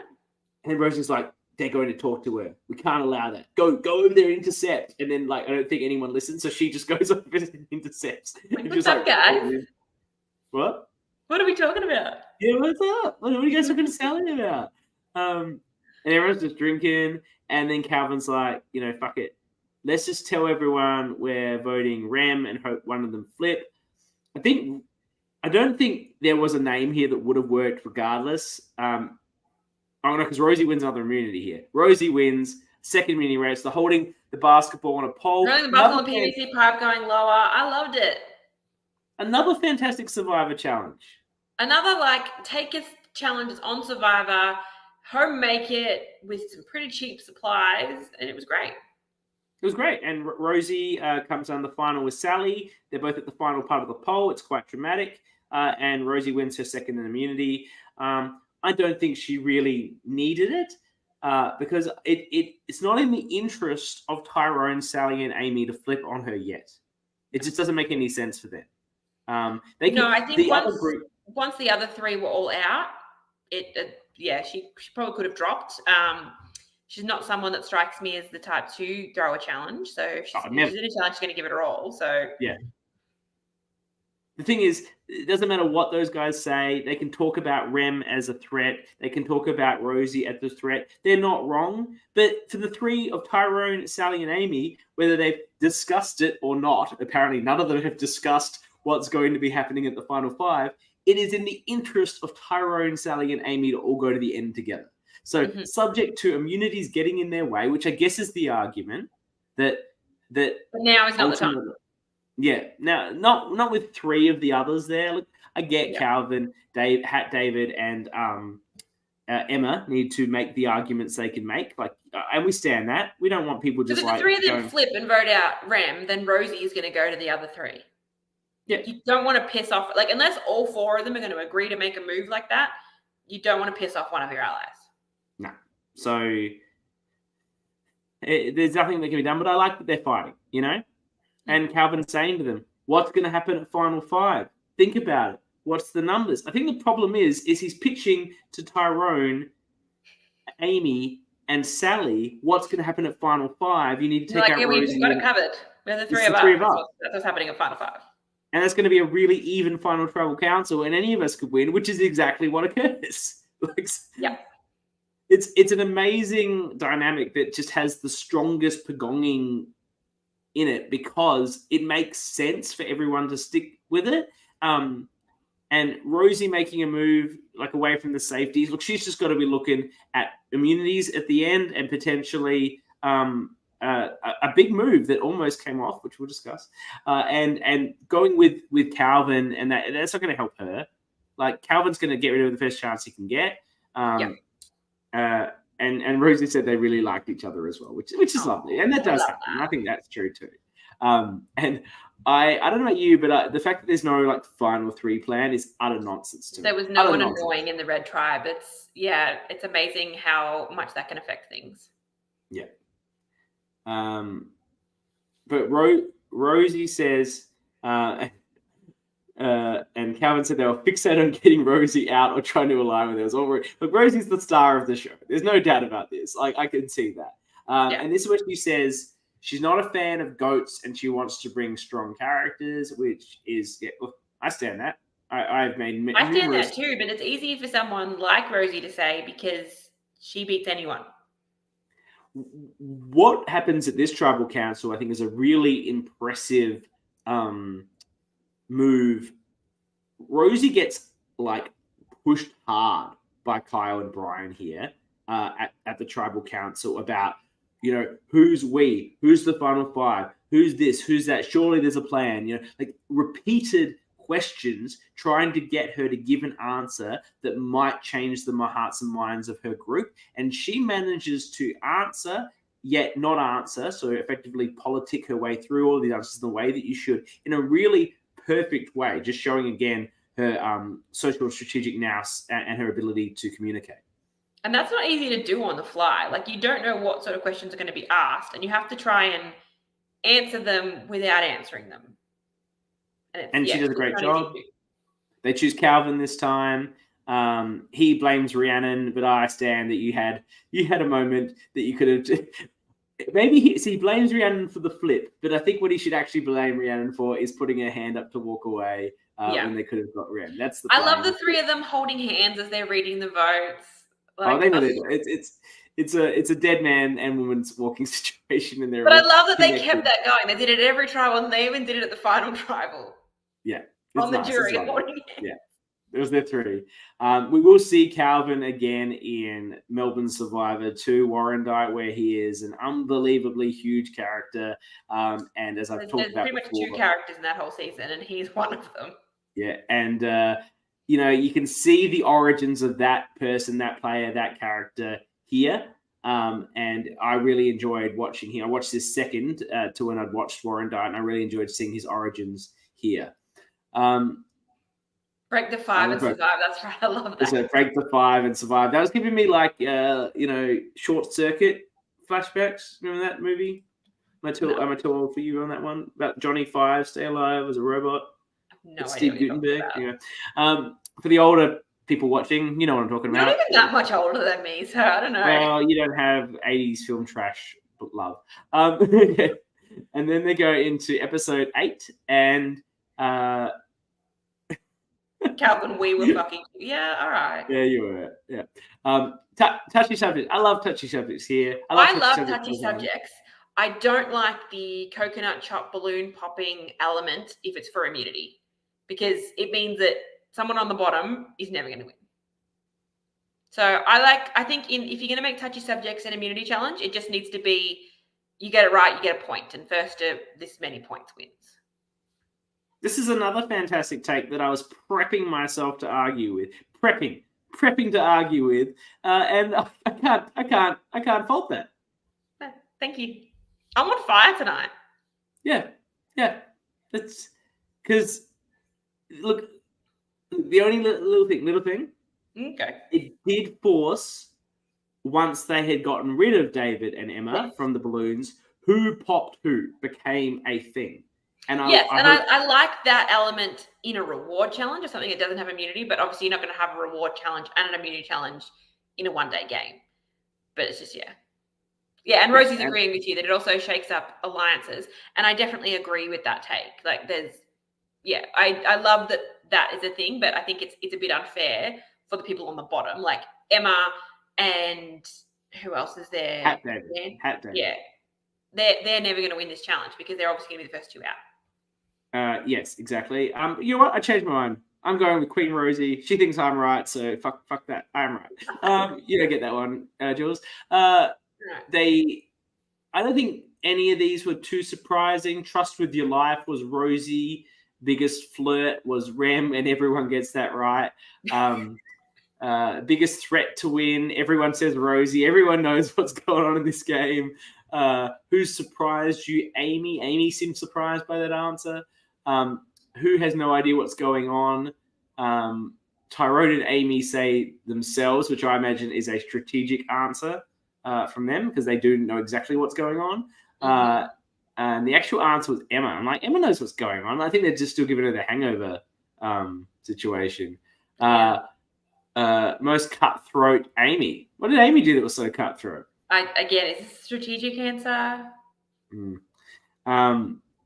incorrectly thinks they're in charge? The answer was Rem. I don't know if Rem thought he was in charge, did he? No. Who needs to make a big move? Emma. What the fuck do they want Emma to do? Emma doesn't need to do shit. What could she possibly do? That's so just ridiculous. She can survive. That's her big move. Who's answering that question?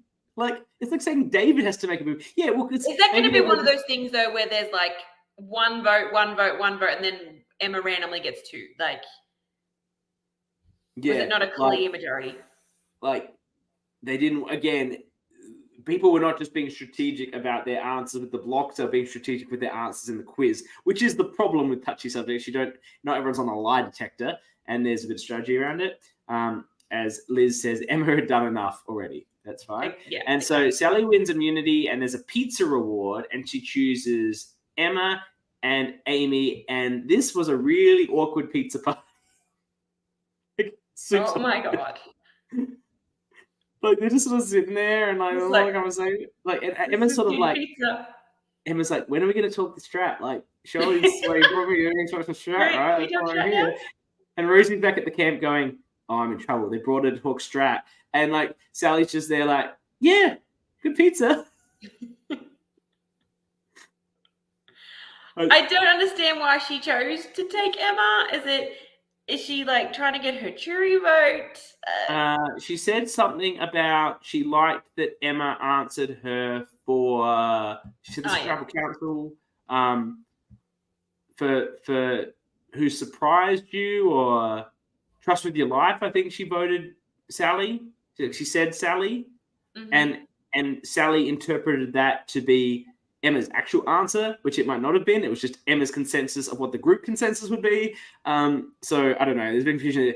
I don't know if that was a sort of strategic answer at Tribal Council as to why she picked Emma, which was actually, if that's the case, and not the legitimate answer, a very good answer in a Tribal Council setting. Yes, I agree. I really like this moment where and Emma thinks, because they didn't really talk about strat, they just brought her along as like a final meal for her execution. Get that poor hungover girl some pizza. Yeah. I mean, look, what cures a hangover better than pizza or hair? There's no doubt about that. Like that's the answer I would have gone for. I'm like, the chick's hungover as shit. Like, let's give her some pizza. Like, give her a beer and some pizza and she'll be right. No one wants a soft cheese on a hangover. You want a damn pizza. I mean, I want a soft cheese anytime. Bad hangover, soft cheese? I'll take it. Oh, interesting. There's a hilarious moment on this, actually made me laugh out loud, where they come back and Tyrone's like, was the pizza terrible? So terrible. And then David is finally dehatted. Aww. He seemed like a nice guy. Really nice guy. I liked him. He was, really friendly, really positive. Had a good attitude throughout the whole thing. We roll right in the next step, and Emma doesn't think she's seen as a threat, and she doesn't think she can twist people's arms, and they have to then do a puzzle where they balance carry the letters. Yeah. Oh, and then Rosie just solves this word puzzle in like 5 seconds. I think the milk crate that it was on was not very wide, so you had to realize that it wasn't going to be long words because they had to make sure they would fit. So that I would have been looking straight for small words. Well, it's 4, but it was in because it was 4, 4, 3, 4 as well. It's a bit tricky. Like, I know it's safe from the vote. She's thinking survivor. But her head is just in such the right space to be knowing what it might be. She saw the letter V and got it. That's what she said. She saw V for vote. V for vote, and then, safe from the vote. There was a moment here, this might have been on the show or not, but it's been racked up. That didn't Rem say it's like when you take someone out to dinner before you break up with them. I don't do that. No, but that was like the, yes, as Rosie says here, it was a very survivor phrase. Yeah, so she annihilates it. And here comes, now they're like, Rosie wins immunity, and there starts to be some discussion about what they will do. Before things change, what they will do once Emma goes. And Rem's just like, let's vote out Amy. Just boom. Still Amy. That'll work. Then Amy rolls over and sits next to them. It's like, what are we going to do once Emma's gone? And then Rem's like, don't know. Haven't thought about it. Oh, it was awkward. But of course, here comes Rosie's huge move. Huge move. So for those that haven't just rewatched this the other day in the airport lounge, the Rosie decides to give her idol to Emma to play for herself, knowing that it can't blow back on Rosie because Rosie is immune. Now, Rosie can play this idol at the next tribal council, but she's thinking about endgame here, not just about how do I get to final four.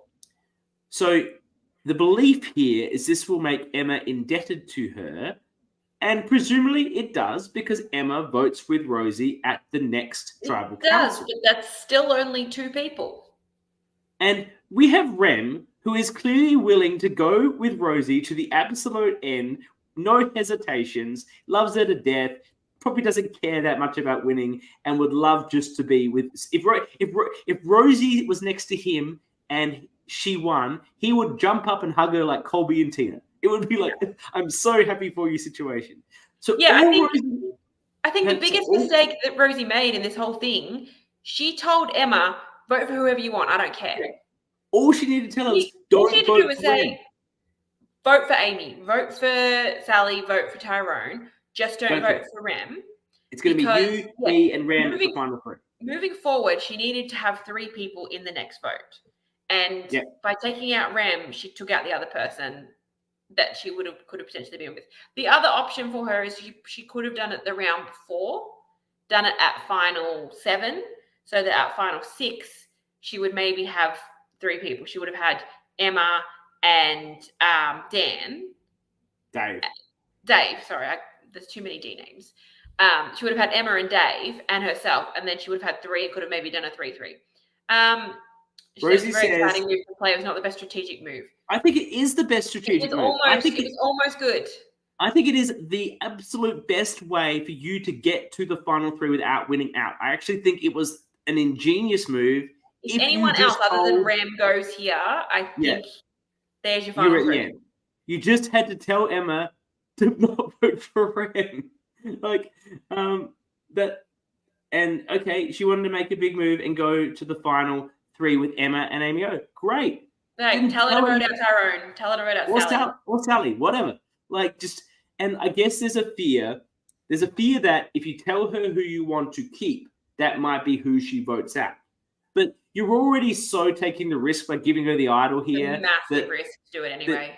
And you're taking the risk she's going to stick with you. So you might as well just be whole hog. I trust you're going to do it. Please don't vote out these people. Vote out one of them.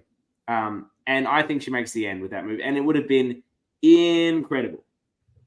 There's a lot of excuses coming here. She's been thinking about this for 5.5 years.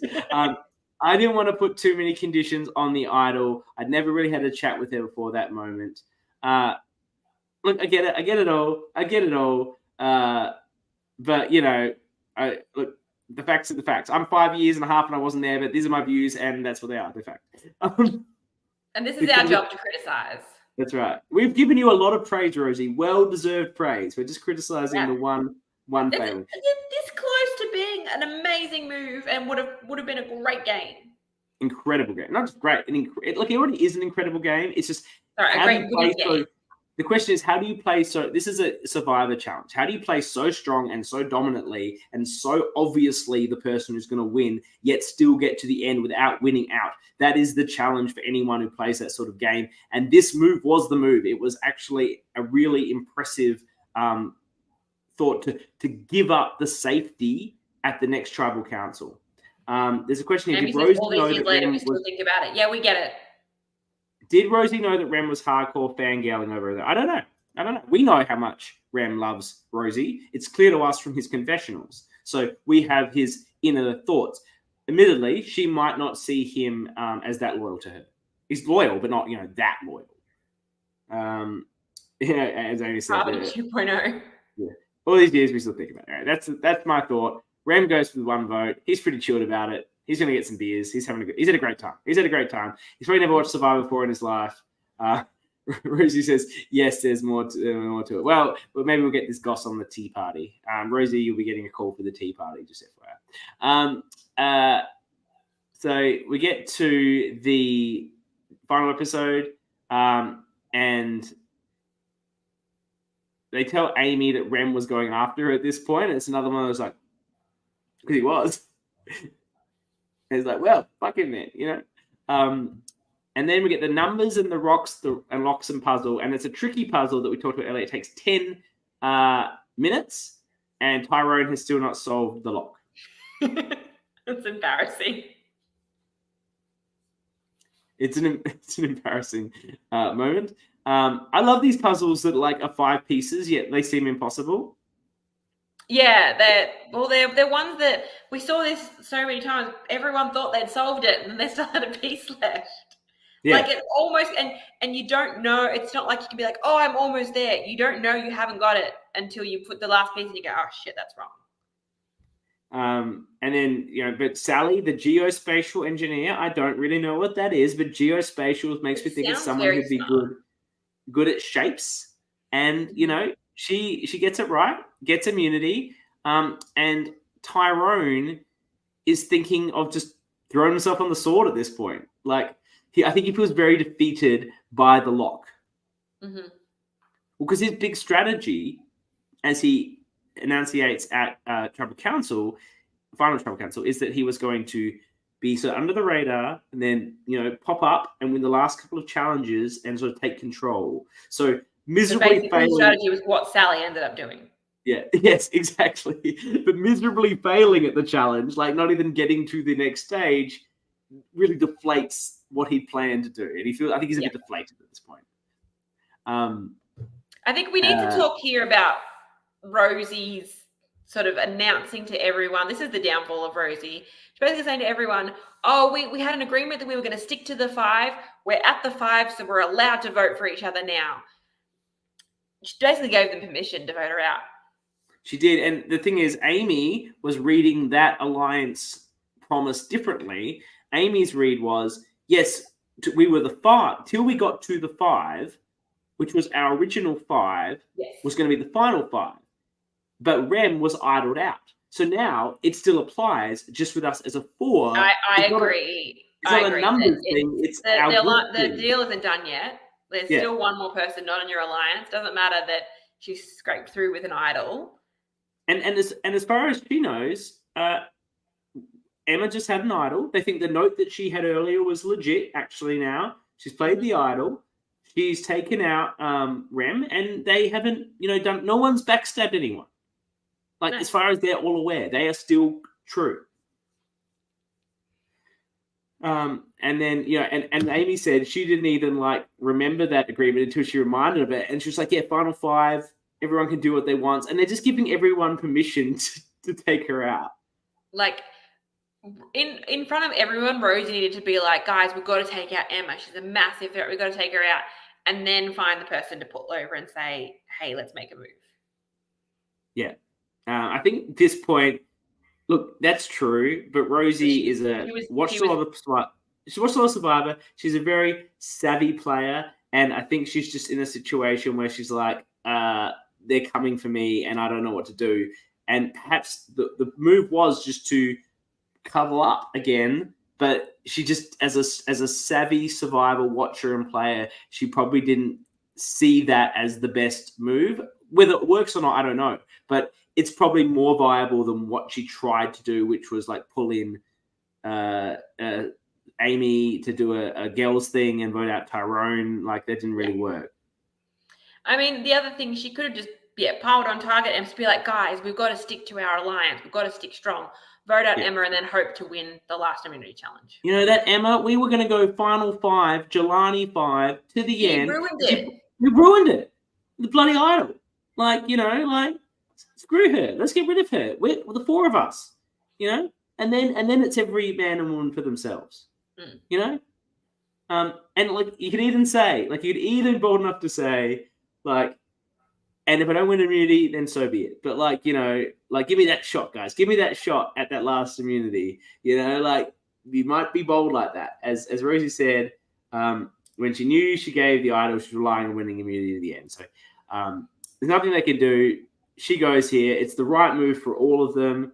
Absolutely. What a baller player she was this whole thing. Absolutely brilliant. I loved every minute of her game. It's one of the best games I've seen on one of these LRGs. I wish she was the winner and we could just dissect her amazing winning game with her. No offense to Sally. But like it was just such a masterclass. I enjoyed it thoroughly. No, I agree. Like I know Backyard have done all-star seasons. No, they have not. Seen Rosie again? They haven't. Okay, sorry. No. I'd love to see her on All-Stars. Well, yeah. If she hasn't played again, we need to see her again. She has not played again. Rosie, come back and play. Apply for Melbourne, apply for Sydney, apply for all of them. Yeah. Everyone wants to see you play. They're coming in here. She said it was one of the best days of her life. We know that feeling. Absolutely agree. Sam Green, the winner of Sydney Survivor, says she was lit. Everyone is very impressed with her game. Snyder's so impressed. She thinks she should do virtual race car driving. Because maybe you'd be a queen at that too. I wouldn't be surprised. And can we tell Australian Survivor why I don't have the in? But, they don't care about super fans, so you're not going to be. They're not. Nah. I think to be honest, I think they'd rather have Rem on the show. They would absolutely rather have Rem. Rem fits their casting mold to a T. Who on the cast has the most Instagram followers? That's who they want. Yeah, well, I don't know. They're not just doing Insta famous now. They're back to doing actual applicants. Mm-hmm. They are. No, I know, but not many. Okay, so everyone we got Calvin saying we love Rosie. She's a legend. Amy's top tier human being. Like everyone loves you, Rosie. I'm not surprised you were able to play so well. We get to the final four. What do you think of this teacup plate challenge, the China challenge? I like it. They did it in China. I love the stacking the plates and yeah, I like it. And a lot of it smashed and someone had to clean that up. I hope that wasn't too expensive. And Sally I'm sure they were like dirt cheap plates. Yeah. And Sally just bosses this, right? Yeah.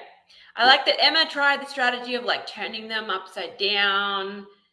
That was the Amanda Kimmel strategy that got her the win. Good try. Do you think Emma knew that? Or do you think that was just... That was me super fanning and knowing that, but I think Emma knew that.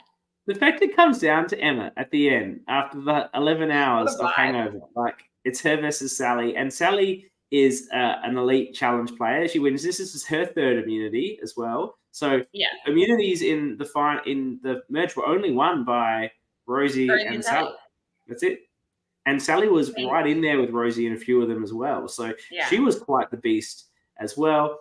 Sally goes out. They're going to be competing for the $150 prize. And then I was like, exciting. Ooh, they do rites of passage, which I really enjoyed. And the way they did it was good. But they didn't have the rites of passage music. You got to have the music. You got to have the music. What are you doing? What's it called? What's the song called? I don't know what it's called, but it's the rites of passage music. Tears of something like fallen comrades. Fallen Comrades, maybe, I think. It's such a good piece of music. Do, do, do, do. You know what I mean? Like, we'll just re-record the episode with you doing get a kazoo out or something. 21 kazoo. But I really love a Rites of Passage. I enjoyed that. And I just find it awkward when they're talking about someone that they didn't play with. I think they did a pretty good job of it. Oh, no, this one they actually did it really well. But mostly it's like, this person, don't know. And so we roll in the final trophy council. This is the first time I'm like, why is Amy O? Like, she's the only Amy in the game. Like, I know she's Amy O'Neill or something, but like, why is she the Amy? Maybe it's just her nickname. That's how she rolls. Amy O. Yeah. Like, if you say it together, it's fun. Yeah, I like it. Anyway, so she's there. And I can tell this jury is uncertain about who to vote for. Yeah, I would be too. Like I said to you before we started, the two people that probably deserved the win were the 4th and 5th place. Yeah, it's her nickname. Okay, that's fine. No. We love it. It's all good. You have a nickname. So Sally said she just wanted to not be the first boot, and then she not wanted to be the first out of the red, and was apparently not feeling well at some point, and now feels better. And I'm like, what an opening, Stella. Give me away. Tyrone says he was under the radar and he wanted to win the last immunities, but didn't. And then the lock thing happened, and he's just very deflated about the situation. Yeah, look, if you had a strategy that didn't work out, don't talk to that in the final tribal. Talk about what you did well. Not this was my strategy. It didn't work, but this is what I was thinking. Like, no. And then Amy, I think, answers this the best. Overall, I think Amy has the best tribal council of the three of them. She's very personable. She says she's very lovely. She says she just came because she likes birthdays, and Kyle and Brian are a friend. She's been a team player. She's been loyal. That's what she's been. She's just owning the game she had. And then she does the outwit, outlast, outplay thing, which none of the others do, even though she is not a Survivor fan. And then she says she thinks she did really well, handled it well when she received votes from her friends. So, she had a much better opening statement, I feel, than the other two. I agree. And Amy's getting a lot of love in the comments here. She is. We've got, Calvin tells us the jury was drunk, which is interesting. Explains maybe some of the votes. Amy robbed. Amy had an excellent social game. She picked up the Survivor ball and ran from it. That's from Rosie. Sam Green said Amy did a great job. She said she tried really hard. I just said your speech was really good. It sounds like liked it. Yeah, yours was by far the best. Amy nailed the FTC Go Queen. I agree. And Calvin says Amy played the best game. Of those that were present, of the three. And I like we get to Matt's question first. Matt remains incredibly salty, and they all fail at answering Matt's question. Do you know why? Do you know what the correct answer to Matt's question was? Remind me what the question was. I can't remember, but it was basically he wanted to be told the answer was Matt. Okay. Like who deserves to be there that's not there? Oh, yeah. He wanted the answer to be Matt, and that was nobody's answer, and he was displeased with the outcome. He wanted to make his jury speech all about him. Hey, where have I seen that before? He's in the running. That's how I roll. I've got to be the star, even if I'm not there. Catherine asked to Tyrone and Amy how they played better than Sally, and Tyrone basically has no answer of any substance except to say he tried. I tried, guys. I tried. But to be fair, I'm not trying to be nasty to Tyrone because he seems really good value and he was fun. He was very funny, but I don't know what he could have said either. To be honest, no. Amy says it was all about her social game. She didn't have immunity, and she was able to get through with just her social game, which I agree is a great answer.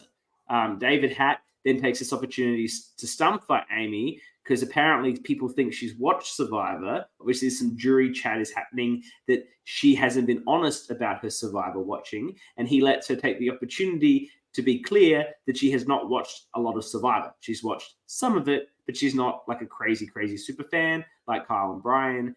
They're just her friends, and she's sort of been exposed to it in that way. It's really nice of David Hatt to give her a bit of a chance to clear up some misunderstanding that's clearly happening in the jury level. Sorry, I was reading the comments. I missed what you said there. Well, it was amazing, and you have to watch it back on the playback. I'm sorry. I'm just reading that, Mel saying that it's reminded of Heidi in Amazon asking the question of, who played the best game. Yeah. And when everyone said Rob, but really, there's no one else.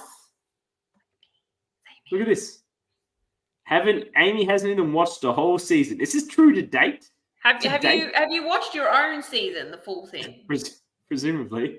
Then Rem asked a rando question about musicians. You had to pick Trent Reznor, Laurel Marley. I don't know who that is. Is that like Bob Marley's daughter or something? And Bob Dylan. Who would you have answered? What answer do you think Rem wanted? I have no idea. I reckon he went Trent Reznor. Rem was just being Rem, I think. I think he's a bit of a 9-inch now sort of guy. And then Rachel asked, Amy said she's only watched Australian LRGs, and that's the true fan, right? That's it. That's all you need to the real watch. thing, only this. Did you regret flipping on the others? No. Rosie has no questions at all for anyone. She's going to ask a question, and then she puts her hand down and is like, nah, I'm done. No, I'm good. I'm not doing it. I should be up there. Fuck you all. And then Emma's back on the froths, as I mentioned, which is like all credit to Emma. She's had a hair of dogs there. What a day. What an incredible journey that Emma's stomach has had over this adventure. Final votes, Tyrone. Emma, please be on the tea party, just by the way. Like, can we make this she's happen? definitely a contender. We'll see who we can drum up. We need her. Tyrone has 3 votes. Amy has 4 votes. Sally has 5 votes. A very, very close victory. It's not even a polarity victory for Sally. I think that's understandable, though I do probably in my heart of hearts, if I was there, based on the footage I saw, I think my vote probably would have gone to Amy, just based on the tribal council. I don't really get... I put a lot of stock in Final Tribal, and I think Amy did the best job there. The only reason I would have voted for Sally is, Rosie was obviously the biggest threat. She won the challenge that took her out and then won the final immunity challenge. Like, yeah, that's a good pitch. Yeah. And that was her argument. I just don't get into challenges too much as like a reason to win Survivor. Like, they're part of the game, but and Calvin's now said after rewatching he would have voted Amy, so he would have changed his vote. There you go. That's the big move. She needed to get Calvin more. And then they have this great little moment where it cuts out. We said you see some of the crew, Kyle and Brian, have their moment. They talk about potentially doing another season. Amy says that Rosie changed her vote based on Amy's final tribal council. Well, I think regardless of the outcome, you can consider yourself the winner if you were able to change Queen Rosie's vote at a final tribal council. Rosie's vote should have counted for more as the only Survivor fan on that jury. And Jules would have voted for you, and I would have voted for you. So, frankly, I think you've got enough vindication here that you basically won. Now, sorry, Sally, if you're available. You obviously did win. Well done. Sorry. We're just gushing on Amy. I will say that I'm someone that I think whoever wins is the rightful winner. They should have won, blah, blah, blah. I don't buy into this whole, this person should have won. I'm just saying if I was on that jury, I would have voted for Amy. Yeah. And people say they would have changed the vote and whatever. But you're right. The winner is the winner. That's who deserves to win. That's the game. You've got to play the game and the cast and the jury you're given. You can't talk about how they were Survivor fans or not or whatever. Some people saying George should have won against Haley. Well, that jury hated him. So in the end of the day, he was never getting those votes. Yeah, Calvin, perception is reality. And that's the case. Yeah. And Sally was just more visible in the things she did, winning those challenges. I feel like Emma would have won if she got to the end as well. Absolutely. Yeah. What a story. She would have got all the anti-red votes. She would have won. She would, and the story. And I reckon Rosie probably votes for her too. Yeah. So on the whole, I had a great time rewatching this. There's some slow moments because of the Pagonging in the middle. But even there have their, failed, like almost failed coups, like things that almost happen that don't. You're just waiting for Red to finally get gazumped, and they sort of Rosie gazumps herself a little bit. It was a fantastic season. Even this was the second time I've watched it. This time I watched it thoroughly and with notes, as opposed to the first time I watched it a few years back. And I really, really enjoyed it. I'm still astounded by the quality of production that Kyle and Brian were able to put into a first season, run mostly by themselves in a backyard on a 39-degree day. An incredible effort from both of them and whoever else was helping with their crew. Yeah, I like I said at the start, I really enjoyed it too. And one thing we didn't talk about is the episode lengths. I really like that they had shorter episodes. I think if you don't have the content there, you don't need to fluff it out and make it 40 minutes just because it's supposed to be 40 minutes. But yeah, 20-minute episodes, as long as you got the stuff in it you need, it's great. No, I agree. And, that's what was done with Playing with Fire. They were about 30 minutes, and I thought that was about right. Like, I'm not going to – there's other seasons, that have other seasons and other shows where people go a bit longer and there's not really the content, and it can be a bit of a drag. And this one, particularly with the way that the numbers panned out, it could have been a bit dull. But I got to learn a lot about these characters. I got to see some good strategy. There were some great challenges, some really interesting storylines that solved and some that didn't. But a really enjoyable watch on the whole. I think it's just a fantastic first effort. I think it's well, there's arguments to be made with Sydney, which was very, very good. But this is probably the best first season. It's between this and Sydney. Sorry, Sam. But this was the first of this era. This was the first. Amy's comment. Aww. Okay. Not many people have watched our season, so it really means a lot that you've both taken the time to talk about it in depth. This was an easy season to watch. This was not. Some seasons are a challenge to get through. This was not one of them. I really enjoyed it. Amy obviously wasn't there as well when we did an hour 30 minutes on the 26 minutes of Melbourne Survival 1.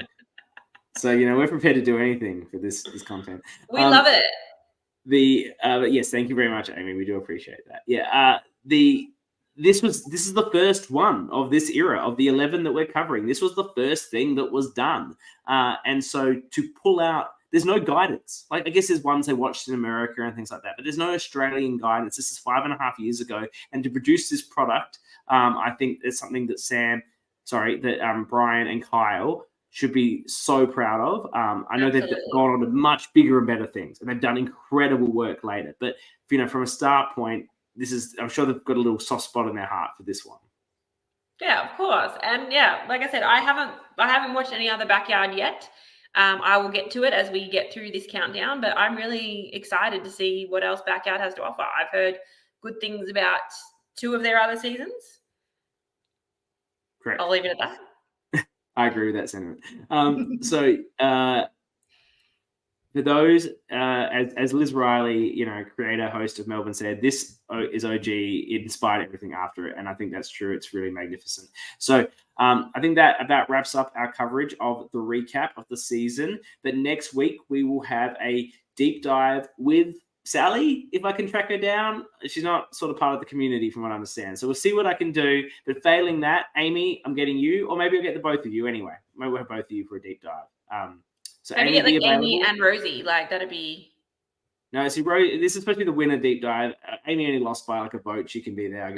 But then will be the tea party with Annabelle, which is the show that you want to be on. You don't want to be with me. I think next week, by the way, I'll be joined by John, winner of Playing with Fire, as we dissect the winners' games. Every time I interview the winners, I hope to have a winner with me, like I did last season with Ma. So we will have that. Then the week after is the show you want to be on, the tea party. I haven't exactly locked down who I'm going to put on that, but that's the invite you really want. So be watching your Facebook Messenger inboxes for messages from me. Yeah, you don't want to win LRGs. You want to be invited to the tea party. Because that's what we're saying is you're the best and most fun characters, and we want to hear all the hot goss with Annabelle about what happened on the season. Then, of course, final episode for October will be reading out the votes. Go on and vote. I've shared the links on social media today. I'll continue to share them. They'll be open all month, and we'll have a chat with Kyle and Brian. And then we'll be, of course, in November, we're moving on to the next season we'll be covering, which will be Canberra Survival 1. So start your binging of Canberra Survivor Season 1 so you can join in all the action with us as we do the ORCA countdown in November. But as it remains, this is only part 1 of 4 parts of our coverage of Backyard 1. So we hope to see you next week. We love everyone coming on here and commenting. We loved everyone that played, that's here commenting, reliving their experience with the game. It's really great to see you. I hope you really enjoy what we were able to provide for you in our thoughts. Thank you, Jules, as always, for coming on and doing the homework, unlike some others, and providing your fantastic takes. Thank you for having me. I always enjoy talking to you about Survivor. I love talking to you too. And you can change my mind on 2 things. So that's special. That's really special. Look, I'm feeling pretty proud of myself right there. Yeah. So happy now. You should be. Should be the most proudest moment of your last decade. My entire life. I'll take the decade, but yeah, your life. All right. So thank you, everyone, again. Really appreciate you being here, and we look forward to seeing you again as we continue to cover Backyard 1 this month. Peace out. Bye.